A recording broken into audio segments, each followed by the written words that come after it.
Greater Kashmir चाहिए थी। National conference जो है कोड ऑफ कंडक्ट की वॉल्यूशन कर रहे हैं और जो है कि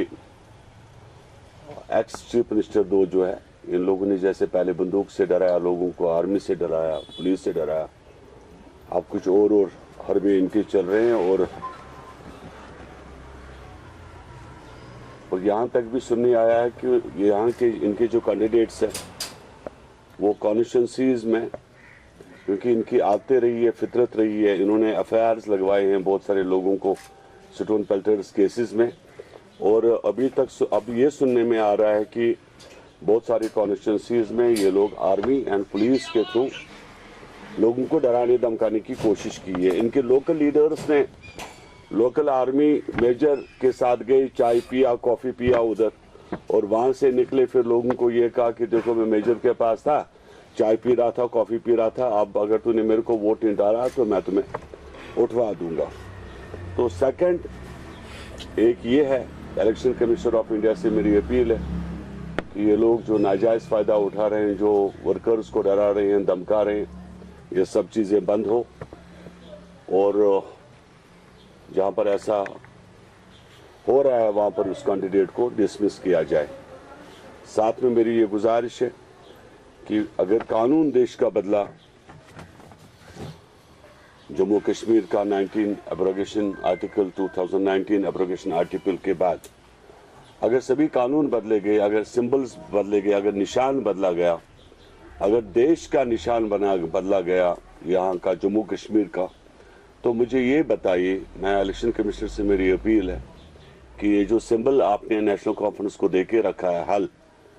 इसका दूसरा निशान जो है वो माने ये भी बनता है कि वो रिप्रेजेंट करता है जम्मू एंड कश्मीर गवर्नमेंट को जो पुराना था, जो अब स्टेटहुड नहीं रहा। इसलिए कंफ्यूजन पैदा हो रहा है। इस अभी जो हुआ वो हुआ साउथ कश्मीर में,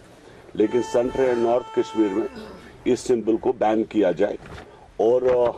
कलमदाबाद का जो निशान है, क्योंकि सभी कानून बदले गए हैं और जब कानून बदले जाते हैं जो रियासती सरकारें होती है कि उनके सिंबल्स भी चेंज होते हैं, तो कलमदाबाद का भी सिंबल जो है चेंज किया जाए। ये मैं appeal election commission of India को कर रहा हूँ। आज फिर से मैं शुक्रगुजार हूँ इलेक्शन कमीशन ऑफ इंडिया का। जैसे परसों हमने उनको बताया, उन्होंने उसके ऊपर कार्रवाई की और मैं यकीन मानता हूं कि इसके ऊपर भी कार्रवाई होगी, क्योंकि आप जानते हैं इन्होंने 89 में मुत्तहिदा महाज को डराया, धमकाया, उनको परेशान किया, उनको जेलों में भरा, तो उन्होंने एक गलत रास्ता इख्तियार किया। क्योंकि आज इनके पास एक डिप्रेशन एंड फ्रस्ट्रेशन आ चुकी है, तो इनको ये भी नहीं पता चल रहा है कि हम क्या क्या पीछे से करते जा रहे हैं। मेरी अपील है इलेक्शन कमीशन ऑफ इंडिया से कि इनको मॉनिटर किया जाए और देखा जाए कि ये सरकारी बिल्डिंग्स का इस्तेमाल कर रहे हैं जो कि गैर कानूनी है। सरकारी बिल्डिंग्स में पोस्टर नहीं लगा सकते हैं, गैर कानूनी है। नारे जो ये दे रहे हैं, तो मैंने साउथ कश्मीर में इल्तिजा मुफ्ती के प्रेस जलसों में, मुझे ये समझ में नहीं आता कि इस पार भी लेंगे उस पार भी लेंगे, वो क्या कहना चाहती है। तो ये जो वॉल्यूशन हो रही है, ये जो संविधान के खिलाफ बात कर रहे हैं, ये जो दहशत फैला रहे हैं ये लोग,